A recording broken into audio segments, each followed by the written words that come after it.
Nesta noite, iniciando esse mês especial na vida da Igreja Presbiteriana do Brasil e também na nossa igreja, nós trabalharemos uma das passagens dos Evangelhos, pensando no tema do mês de agosto da Igreja do Verônia: missões, aqui, ali e além. Vamos repetir comigo? Missões, aqui, ali e além. Eu gosto do gesto, eu inventei e agora vocês vão fazer comigo, tá bom? Só eu estou aparecendo aqui no vídeo, vocês não se preocupem, mas vocês vão fazer o vídeo. Então é só, missões, aqui, ali e além. Mais uma vez, missões, aqui, ali e além. Louvado seja o nosso Deus.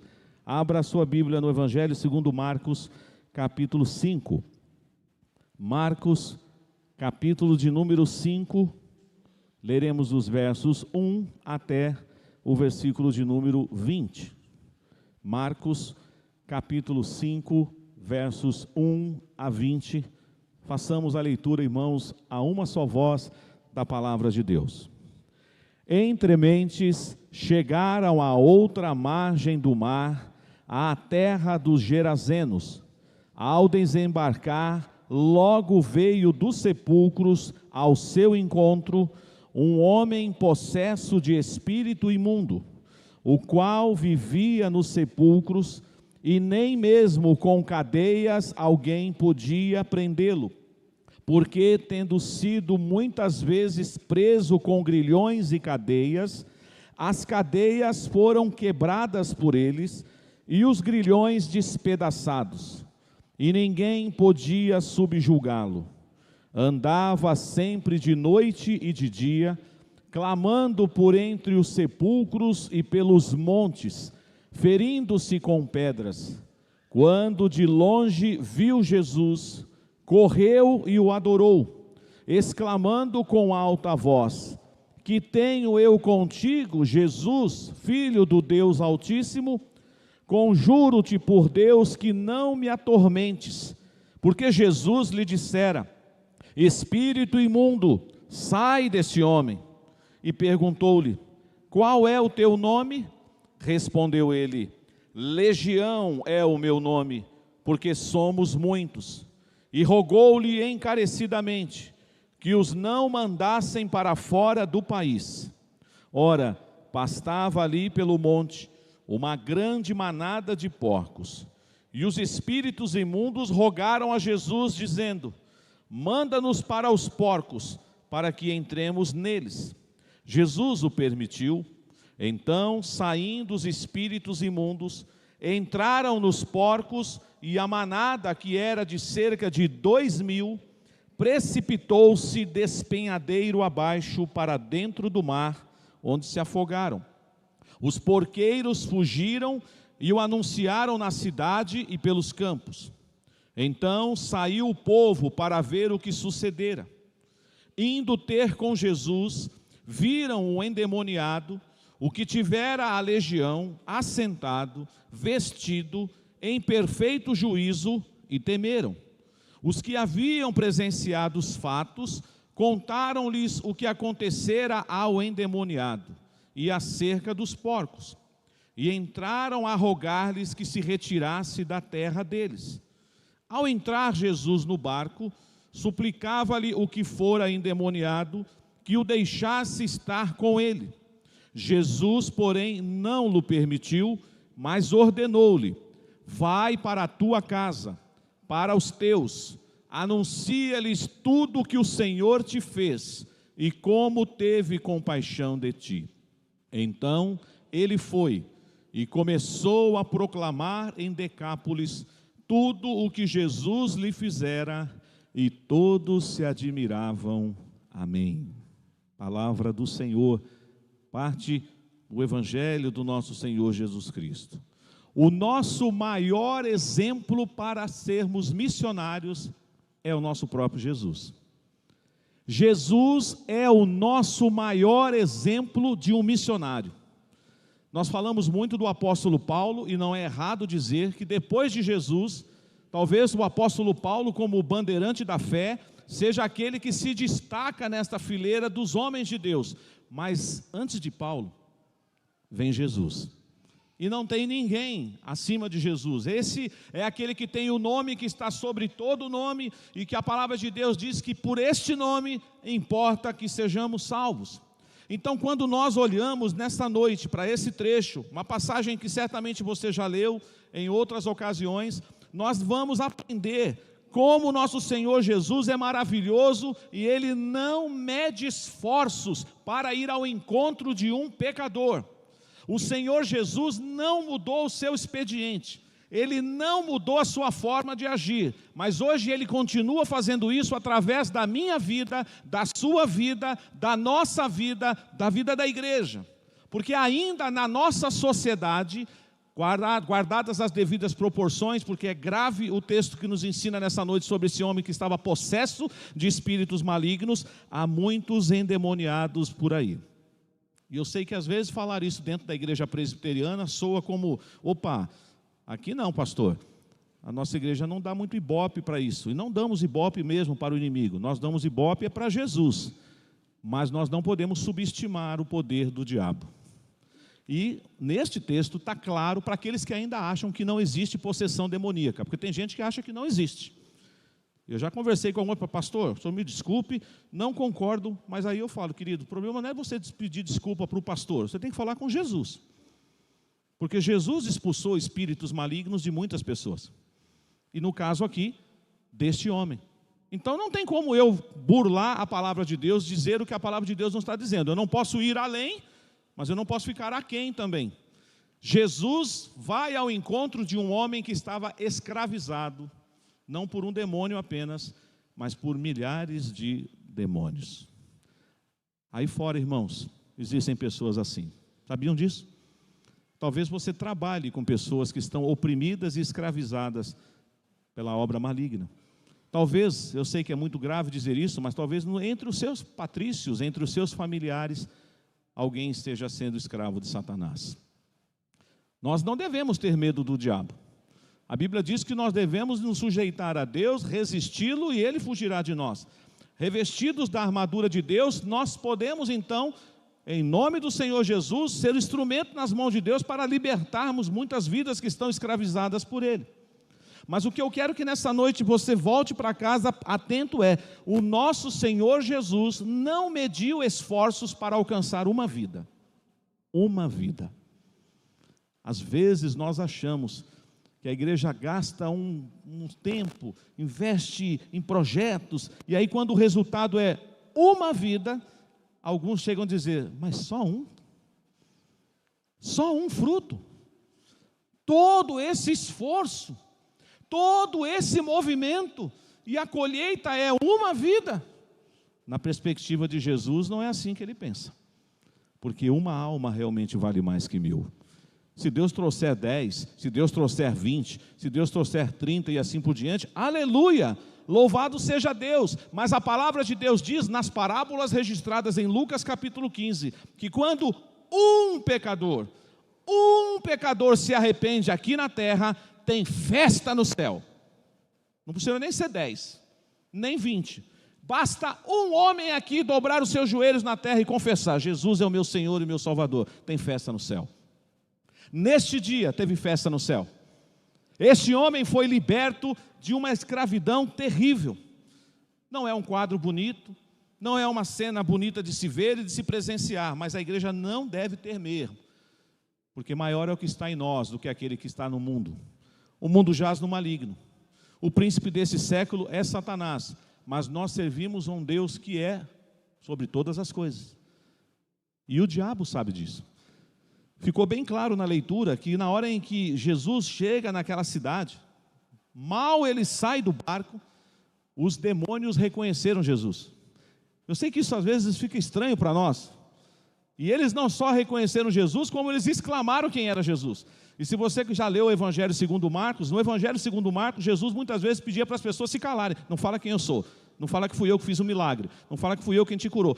Mas não tinha como, né? Jesus curou o leproso saiu dizendo que Jesus tinha curado. E agora os demônios estão falando com Jesus. Vieste nos atormentar antes da hora? Que hora é essa que eles estão falando? Já parou para pensar nisso? Os demônios estavam falando para Jesus: vieste nos atormentar antes da hora. Que hora? A hora da cruz. A hora em que o Senhor vai vencer.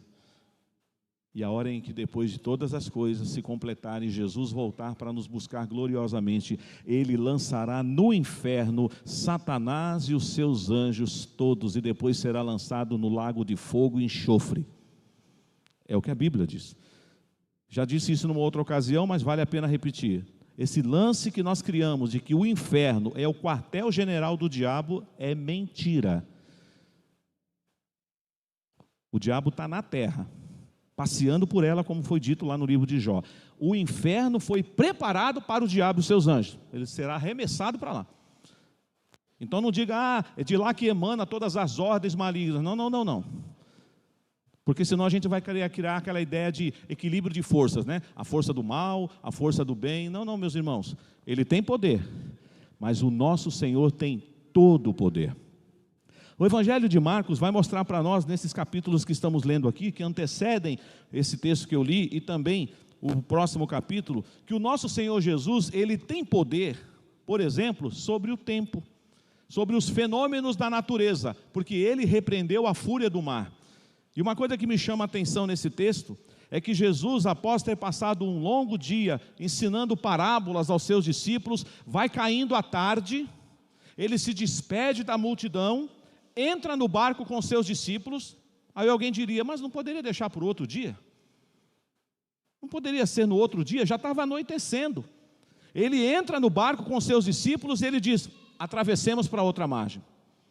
O texto nos informa que não somente o barco onde Jesus estava com seus discípulos atravessa para a parte oriental do Mar da Galileia, mas outros barquinhos estavam acompanhando Jesus. Então, quando a tempestade toma conta do cenário, e você tem isso registrado aí no capítulo 4 de Marcos, a partir do versículo 35, não foi só no barquinho de Jesus que o pavor tomou conta.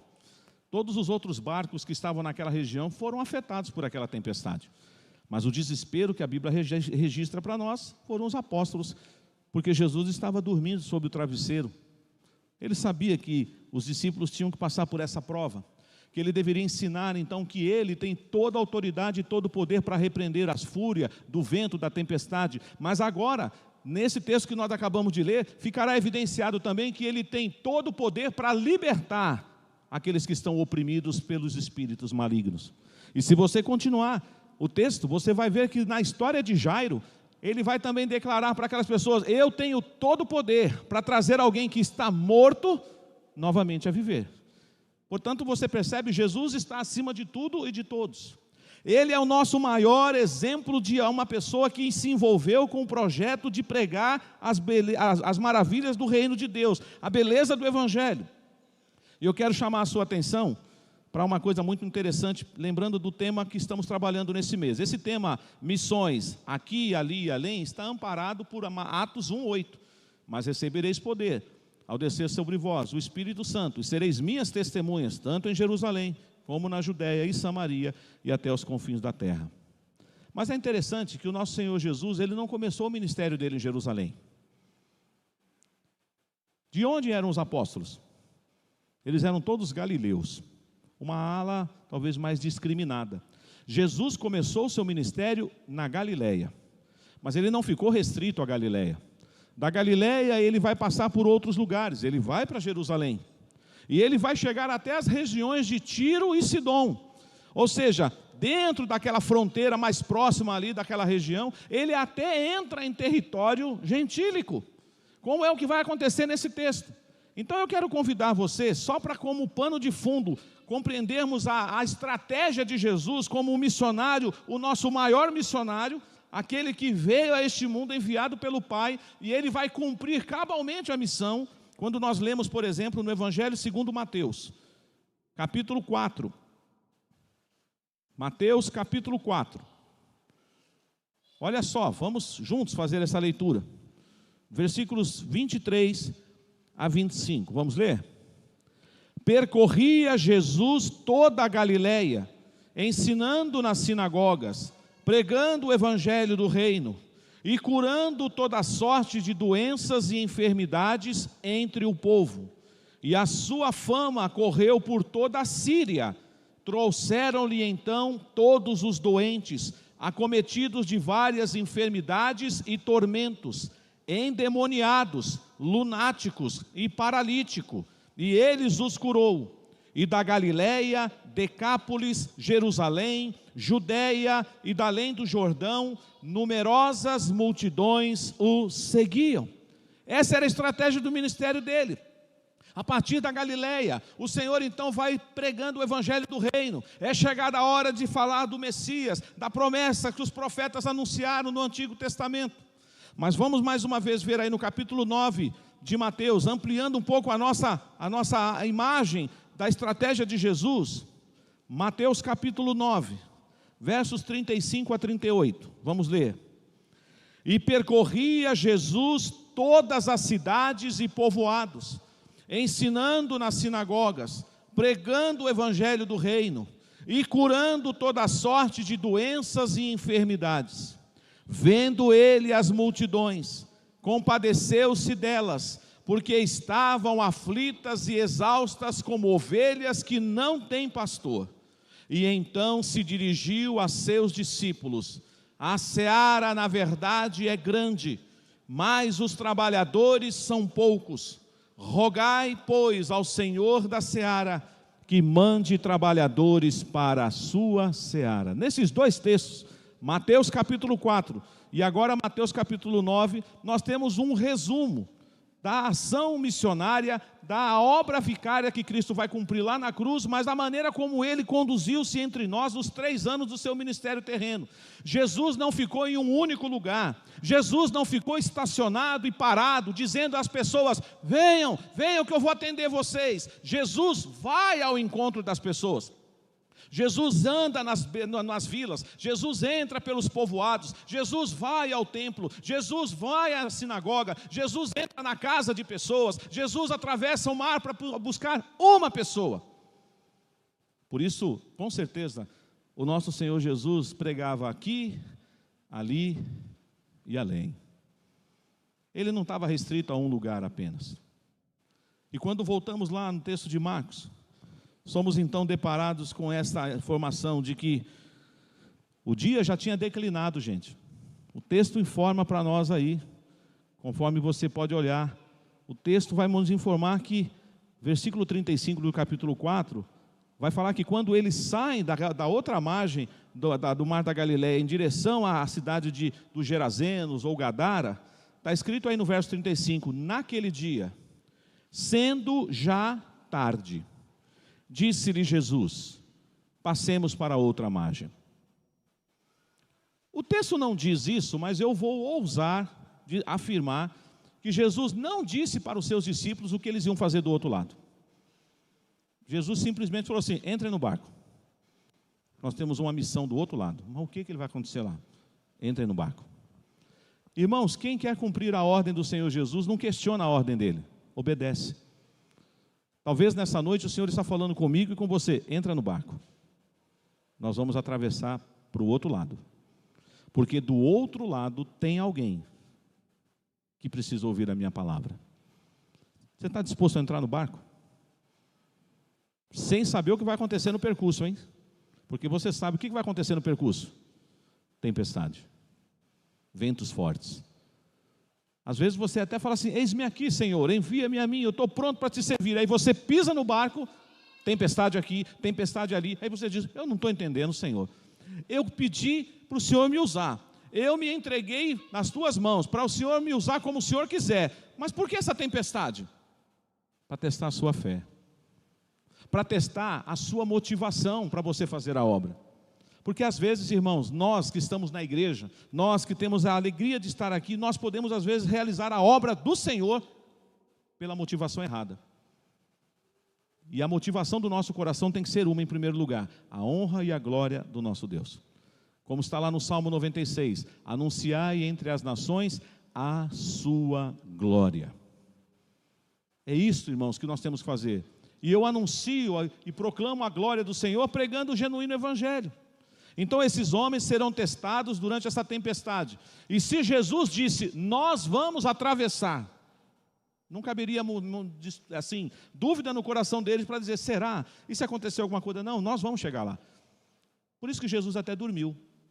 Por isso que Jesus falou, vou aproveitar, vou tirar um cochilo. É só Jesus mesmo que consegue cochilar no meio de uma tempestade, né, irmãos? A gente até conhece aquele velho cântico, com Cristo no barco, tudo vai muito bem, vai muito bem, vai muito bem. E passa o temporal, e passa o temporal, com Cristo no barco, tudo vai muito bem, porque Ele está com você no barco. E é interessante, irmãos, que ao chegar do outro lado, depois de toda a experiência, que Ele repreendeu o vento, que Ele aquietou tudo, os discípulos ainda estão inquietados com uma coisa, eles não sabem direito quem é Ele. Olha o que está aí para os irmãos, no versículo 41. Quem é este que até o vento e o mar lhe obedecem? Eles estão dizendo assim, a gente já ouviu muita coisa dele, mas Ele está nos surpreendendo sempre. Agora repreendeu o mar, acalmou tudo, voltou tudo a ser bonança. Quem é Ele? E é interessante, irmãos, que a hora em que Jesus pisa na cidade dos Gerazenos, os demônios disseram quem era Ele. Ele é o Filho de Deus. Ele é o Salvador. Ele é Jesus. Claro que os demônios não falaram isso para a salvação deles, senão eu vou querer pregar uma heresia aqui. Às vezes algumas pessoas vão declarar quem é Jesus, mas para condenação e não para salvação. Quando a Bíblia diz lá no final de tudo, que todo joelho se dobrará e toda língua confessará, é verdade. Até aquele que jura de pé junto hoje, dizendo, eu me declarar que Jesus é Senhor e Salvador, jamais vai dobrar o seu joelho e vai declarar, mas para a sua condenação eterna. Então eles reconheceram, porque a Bíblia diz que o diabo crê e estremece. Ele sabe quem é Deus, ele sabe que ele é criatura de Deus. Ele sabe da rebelião que aconteceu no céu, ele sabe que ele foi expulso, e ele sabe que a sua vida já está tragada lá, a morte foi tragada, foi aniquilado, o filho da mulher esmagou a cabeça da serpente, e um dia todos eles serão lançados no inferno, e do inferno no lago de fogo e enxofre. Mas ele ainda está agindo por aqui. Há muitas pessoas que estão oprimidas, escravas, e por isso nós, irmãos, sem nenhum tipo de alarde, com muita prudência e sabedoria, nós precisamos ter coragem de pregar o Evangelho aqui, ali e além, porque há muitas pessoas presas nas garras do diabo, como aconteceu com esse homem. Então depois que Jesus desembarca, e há esse embate, esse encontro, algumas pessoas vão questionar, e eu queria pedir que você tomasse cuidado com uma coisa. Este texto não serve para você falar de prejuízo, desperdício, valor econômico. Não use esse texto para falar de prejuízo financeiro. Porque o que Jesus está querendo te ensinar aqui, quando Ele permitiu que os demônios entrassem na manada de porcos, é que uma vida para Ele vale mais do que uma manada de porcos que vai se precipitar no mar. Eu sei que houve um prejuízo aqui, claro. Os porqueiros, os criadores daqueles porcos, sofreram um prejuízo. Imagina, 2.000 porcos. Eu já fiz essa analogia com alguns irmãos aqui. Caberia aqui dentro agora 2.000 porcos? Depende do tamanho, né? Fosse tudo porquinho, mas mesmo assim acho que não cabe.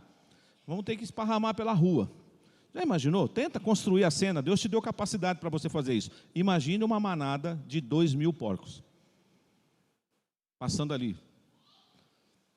E os demônios então chegam para Jesus e dizem, autoriza a gente a entrar neles, para soltar esse homem. E é interessante que Jesus faz a entrevista. Eu sei que tem gente que tira esse texto do contexto, para dizer que a gente então deve entrevistar os demônios. Nananina não.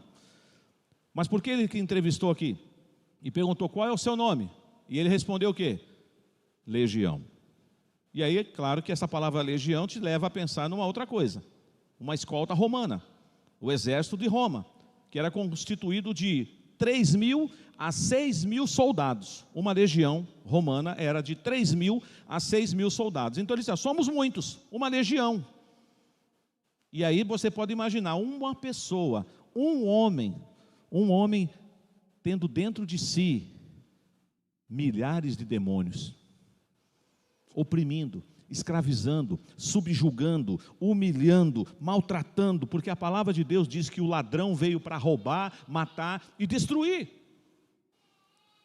E aí quando você olha o cenário, e você tem também esse texto paralelo em Mateus, embora você vai falar, mas em Mateus são 2, aqui só fala 1, depois você tem Lucas, mas Marcos é o evangelho que trabalha de uma forma mais ampla esse texto. Não temos nenhum problema com essa aparente contradição de Mateus apresentar 2 e aqui apresentar 1. O principal é o que Jesus fez ali. E o texto vai nos falar quem era este homem. Este homem, meus irmãos, ninguém segurava ele. O texto nos informa que ele morava no meio, aonde? No cemitério. Ele só ficava no cemitério. E não tinha ninguém que conseguisse prender esse homem. Amarravam cadeias neles, colocavam grilhões. Ele despedaçava tudo, ele destruía tudo. Ele gritava, ele era um monstro. Ele se machucava, ele se feria. Alguns chegam a dizer que ele andava nu pela cidade. Era um terror. Tenta imaginar esse homem entrando aqui. Você tendo contato com uma pessoa desse jeito. Existem pessoas por aí que estão oprimidas pelo diabo, vivendo de forma assim, baixa, terrível. E só há uma esperança para essas pessoas: Jesus. Só há uma esperança para essas pessoas: Jesus. E é no nome de Jesus que nós temos que enfrentar as hostes do mal. É no nome de Jesus que nós temos que pregar aqui, ali e além. Não vá na sua força. Tem um episódio na palavra de Deus que diz que alguns homens resolveram expulsar um demônio. E aí o demônio começou a conversar, falou assim: quem são vocês? Eu conheço Jesus, eu conheço Paulo, mas vocês eu não conheço. Sabe o que aconteceu? Os homens tomaram a surra dos demônios. Por isso, irmãos, nós precisamos ter uma vida santa e reta diante de Deus. Ainda que a nossa igreja seja zelosa quanto a isso, mas se um dia te chamarem para orar por uma pessoa, você vai? Ah não, pastor, eu vou ligar para o senhor. Pastor, tem uma missão aqui para o senhor. Vem correndo aí, sai de Pirituba e vem aqui porque tem uma família aqui que está no processo. Amém, eu virei, com certeza. Mas até eu chegar, você tem que ir primeiro. Você mora mais perto. Vamos chamar os presbíteros, vamos chamar os diáconos, vamos chamar as irmãs, de repente é uma mulher. E nós não devemos ter medo, porque nós estaremos ali em nome do Senhor Jesus. O homem estava totalmente, realmente desfigurado. Mas ninguém que vai ao Senhor Jesus e passa por um ministério, um processo de transformação, volta para casa como veio. O que o texto vai nos informar? Depois de todo esse contexto, de que agora então os espíritos malignos sairão desse homem e entrarão naqueles porcos e se precipitarão dentro do mar. Porco não combina com água, todos morrerão afogados. Prejuízo sim para aqueles porqueiros, mas Jesus está focado em quem? Em uma vida. Deixa eu dizer uma coisa para você, sem te ofender, é claro. Nós éramos tão miseráveis quanto esse endemoniado aqui, sabia? Sabe por que você está aqui? Porque Ele te ama. Você não merecia estar aqui, sabia disso? Eu não merecia estar aqui. Só estou aqui, nós só estamos aqui porque é graça, superabundante graça, porque Ele deu vida para nós. Mas nós estávamos mortos dos nossos delitos e pecados. Nós éramos talvez tão terríveis quanto esse homem. Ainda que você diga: não, pastor, eu nunca andei quebrando grilhões, eu nunca morei em cemitério, eu nunca me feri com pedras. Mas o diabo é tão sutil que ele não age de uma única maneira. Às vezes você pensa assim: não, tem que ter um espetáculo. Não, não, não, às vezes ele é sutil. Ele é sutil. Ele age de forma muitas vezes assim ardilosa, e nós precisamos ter discernimento espiritual. Às vezes ele vai usar uma pessoa até para fazer propaganda, como aquela jovem de espírito adivinhador falava do apóstolo Paulo: estes são servos do Deus vivo, eles vos anunciam o evangelho. E Paulo falou: o que essa menina está fazendo? Todo dia que eu passo aqui na cidade de Filipos, ela fica fazendo propaganda do meu ministério. Eu não contratei essa moça para fazer propaganda. Mas aí Deus falou para Paulo: não sou eu não. Não sou eu não. E é por isso que a postura de Paulo foi radical. Em nome de Jesus, sai dela. E aquela moça foi liberta. Irmãos, não tenhamos medo. Você não deve superestimar, mas não deve também subestimar. Viva por modo digno do Evangelho. O que aconteceu com esse homem, irmãos? Que é o ponto aqui mais importante. Ele foi liberto. Ele foi transformado. Olha aqui que o texto fala para nós. Que todo mundo foi ter com Jesus, obviamente, ficando sabendo desse fenômeno. Alguns preocupados com a precipitação dos porcos, outros comentando: gente, aquele homem, aquele monstro, aquele homem que morava no cemitério, aquele homem que andava sem roupa, aquele homem que ficava se ferindo com pedras, aquele homem é outro homem. O texto diz aqui, olha só, meus irmãos, versículo 15: indo ter com Jesus, viram o endemoniado, o que tivera a legião. E como é que ele está agora, gente? Assentado, vestido em perfeito juízo, assentado, vestido em perfeito juízo. Tenta imaginar que coisa linda. Aquilo que era um zero à esquerda, excluído da sociedade, um homem que não era bem-vindo em nenhum lugar, porque ele não tinha mais vida social, certamente ele não frequentava mais a sua casa. A Bíblia não nos informa se ele era casado ou não, se ele tinha filhos ou não, mas a Bíblia diz que Jesus vai mandar ele voltar para casa. Logo a gente pode deduzir, ele tinha uma família, mas certamente a família dele não queria falar com ele. Ele era uma pessoa excluída do seu convívio familiar, do seu convívio social. Ele era uma pessoa não grata no meio daquela cidade. Mas Jesus foi lá por ele. Jesus um dia foi ao seu encontro. Talvez você já esqueceu desse dia. Talvez você já esqueceu as pessoas que Deus usou para trazer você, e você está aqui hoje. E Deus quer usar agora você para levar essa boa nova de salvação para outras pessoas. Por isso você tem que pregar aqui, você tem que pregar ali, e você tem que pregar além, aonde o Senhor te levar. Há muitos outros homens vivendo escravizados pelo diabo, como esse fenômeno que está registrado aqui na palavra de Deus. Então esse homem agora está em perfeita condição, é um outro homem. Só que agora tem um paradoxo aqui. O que foi mais importante para aquela cidade? O que é que vai sair na manchete? Não disse isso, eu estou aqui fazendo uma inferência. No dia seguinte, na Folha de Gadara, manchete. Qual é a manchete que vocês acham que vai aparecer no jornal de Gadara? Homem é transformado pelo Evangelho. 2.000 porcos precipitam-se no mar. Essa é a mensagem que vai sair no jornal do outro dia. Porque para aquela cidade, o que era mais importante? Os porcos. Mas para Jesus, uma vida. Eu não quero que você saia daqui se achando não, viu gente? Porque o nosso valor vem dele. Somos nele mais que vencedores. Sem ele nós somos mais que derrotados. Mas em Cristo Jesus você é uma pessoa especial. Em Cristo Jesus você é uma pessoa feliz. Porque ele nos tirou das trevas, do lamaçal do pecado, igual ele fez com esse homem, e nos trouxe para o reino do Filho do seu amor. Quando eu vejo essa história, aplicando também o que nós lemos em Mateus 4 e Mateus 9, nós vemos que a estratégia de Jesus não era ficar só em Jerusalém. É bem verdade que ele fala que ele veio para, primeiramente, pregar para os da casa de Israel, para os judeus.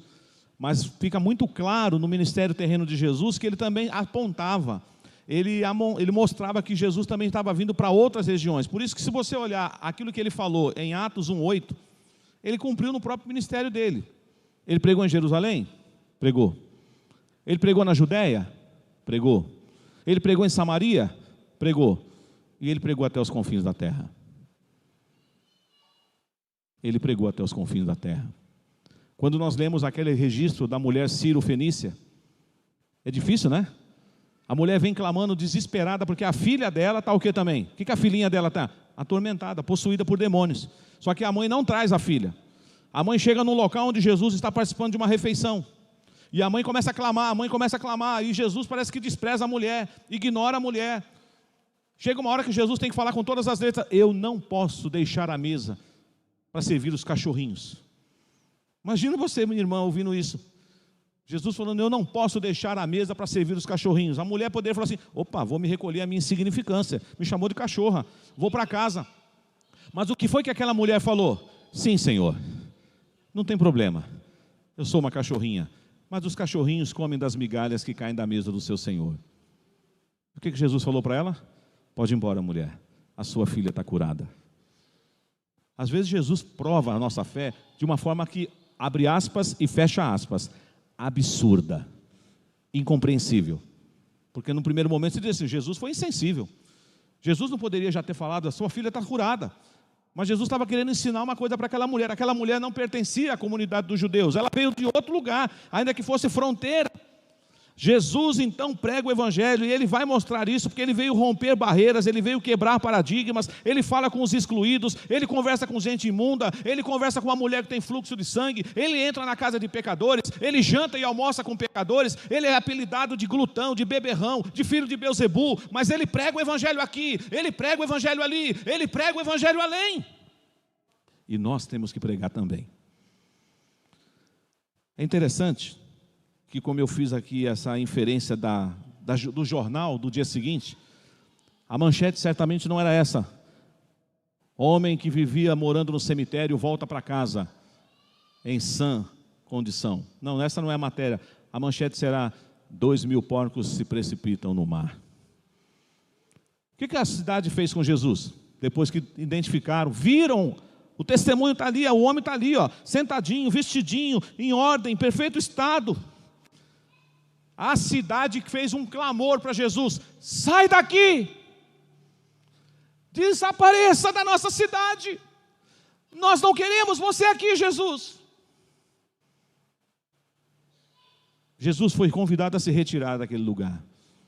Vocês acham que é diferente hoje? Em muitos lugares Jesus é convidado a se retirar. As pessoas não querem a palavra da verdade, as pessoas não querem experimentar a graça, as pessoas estão tão presas no valor de mercado, as pessoas estão tão presas nos seus bens, que elas estão mais preocupadas: mas quanto vai me custar entregar minha vida para Jesus? Do que eu vou ter que perder? Esse é o problema, porque a gente é educado a sempre ganhar, acumular, mas no reino de Deus, para você receber alguma coisa, primeiro você tem que entregar, a começar pela sua vida. Então primeiro você tem que negar a si mesmo, tomar a sua cruz e seguir Jesus estrada fora. Jesus é o nosso maior exemplo de alguém que pregou o evangelho aqui, ali e além. E o que aconteceu com esse homem que agora é o ex-endemoniado? É um homem de Deus, um servo de Deus, um irmão nosso em Cristo. Um dia nós vamos encontrar com ele lá na glória, sabia? Você vai encontrar com ele lá na glória, porque ele é seu irmão. Ele foi alcançado, ele foi transformado igual nós fomos. Porque às vezes a gente acha: esses personagens aqui já sumiram. Não, eles estão na glória, ele está na glória, aguardando a ressurreição do último dia, aguardando as trombetas soarem. E nós vamos encontrar com ele e com tantos outros. Ele queria fazer o quê, irmãos? A cidade expulsou Jesus. Vai embora! Mas ele queria entrar no barco com Jesus. Jesus, eu vou te seguir. Jesus, eu vou te seguir. Que gesto bonito, não é? Aí você fala: mas por que Jesus não deixou? Tem hora que você quer fazer tanta coisa para Jesus, e Jesus fala assim: eu sei que você quer ser usado por mim, mas onde eu vou te usar primeiro, sabe aonde é? Dentro da sua casa. Você se sente usado por Deus dentro da sua casa? Entre os seus familiares? Ah, pastor, o senhor sabe que profeta não tem honra na sua própria terra. Eu sei, Jesus viveu isso entre os seus irmãos, ele foi rejeitado pelos seus irmãos lá em Nazaré. Mas isso não significa que a gente não deva ser sal e luz entre os nossos. E é interessante que ele então volta para casa para testemunhar, mas ele não vai, aparentemente pelo texto, direto para casa. Ele vai passando por uma região chamada Decápolis. É uma região que tem 10 cidades, 10 pequenas cidades ao redor. Uma região, uma metrópole ali, uma mini metrópole constituída de 10 cidades. E o que é que ele fez nessas cidades, irmãos? Pregou. Igual a mulher samaritana. Deixou o seu cântaro, saiu correndo, foi para a cidade. Agora não importa se vão chamar ela de mulher da vida, a mulher que já teve 5 maridos e que está vivendo amaziada agora com o outro. Ela não quer saber, ela diz assim: gente, eu encontrei o Messias, eu acho que é ele, venham. Esse homem foi o instrumento nas mãos de Deus, ele foi um missionário e ele pregou o evangelho. Quando eu vejo esse texto e tantos outros que os evangelhos nos trazem, mas esse particular hoje, eu fico fascinado com a maravilhosa graça do nosso Senhor Jesus e com o seu amor. Uma vida. Colocou os discípulos em risco, humanamente falando? Colocou. Atravessou, foi para o lado oriental do Mar da Galileia. E é interessante que essa região aqui, ela era uma região que inicialmente, ela era constituída de judeus.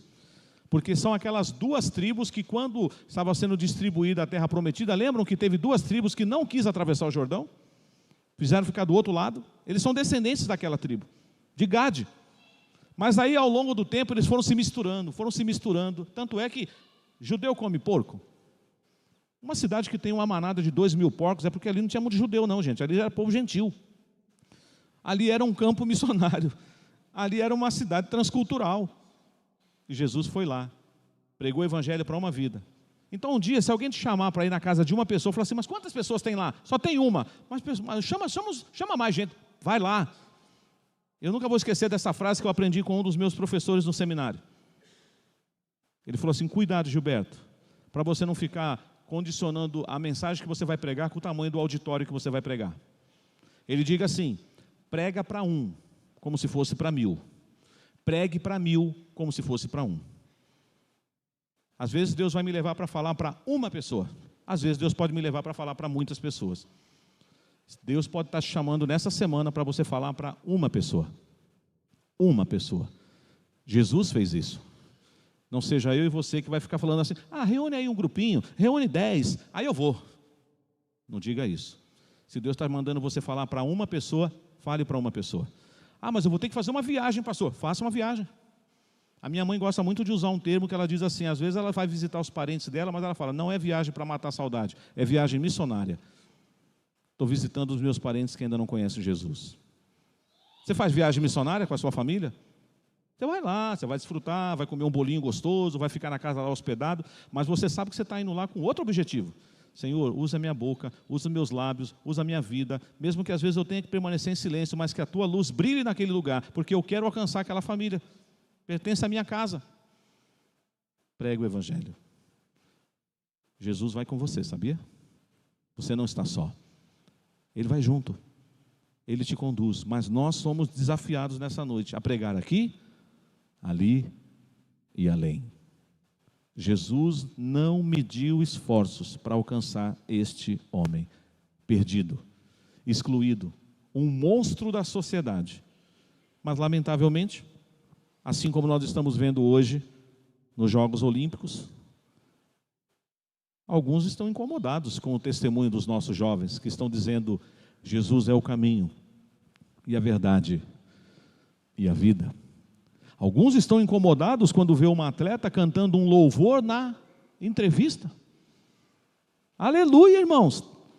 Pode sofrer alguma censura? Já mandaram um recadinho aqui para o nosso Comitê Olímpico Brasileiro. Manda esses atletas pararem de fazer manifestação religiosa, porque aqui não é lugar para isso.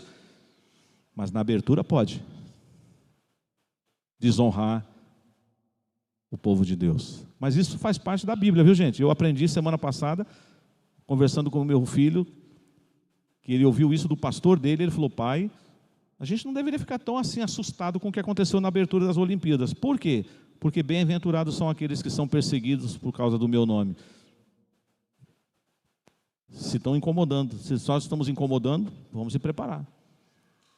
Porque se você não incomoda, tem alguma coisa errada. Você não precisa ser antipático, você não precisa ser grosso. Você pode ser uma pessoa gentil, amorosa, mas firme nas promessas do Senhor. Prega o evangelho. Porque tem muita gente perdida por aí, precisando ser alcançada por essa graça.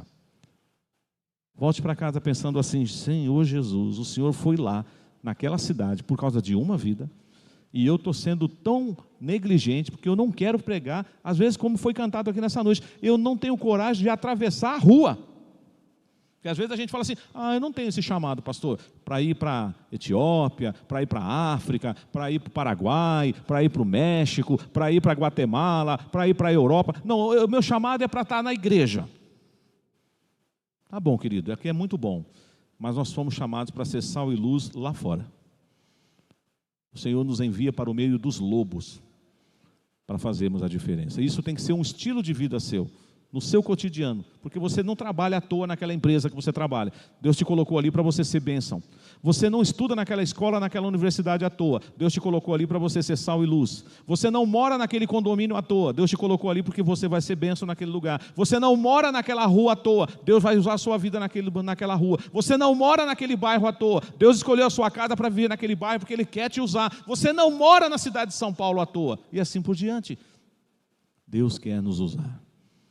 Porque uma vida para Ele é tão importante que os seus discípulos atravessaram o mar da Galileia. Veio ventos fortes, tempestade. Jesus acalmou o mar, chegou do outro lado, libertou o homem e a cidade mandou Jesus embora. Sai daqui, você não é bem-vindo entre nós. Olha o prejuízo que nós tomamos, perdemos 2.000 porcos, mas não viram a transformação de um homem perdido. E o que é que nós estamos olhando, irmãos? O prejuízo ou o milagre da vida, da transformação do evangelho naquele homem? Por isso, irmãos, quem irá? Quem irá pregar? Você? Nós? Eu? Vamos pregar? Vamos atravessar o mar dos obstáculos que nós muitas vezes criamos para não ir? Vamos romper essas barreiras e vamos pregar.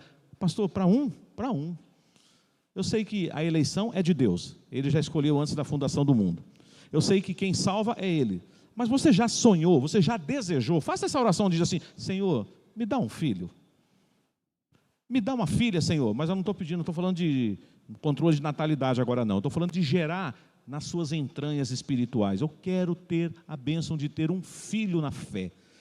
Eu quero pegar na mão, eu quero evangelizar, eu quero educar, eu quero discipular e ver ele dar os primeiros passos no evangelho. Certamente isso vai mexer com você. Ore por isso. Senhor, coloca na minha vida, na minha história, uma experiência de eu pregar o evangelho para alguém e ver essa pessoa rendida aos teus pés. Você não quer isso? Ou está bom assim?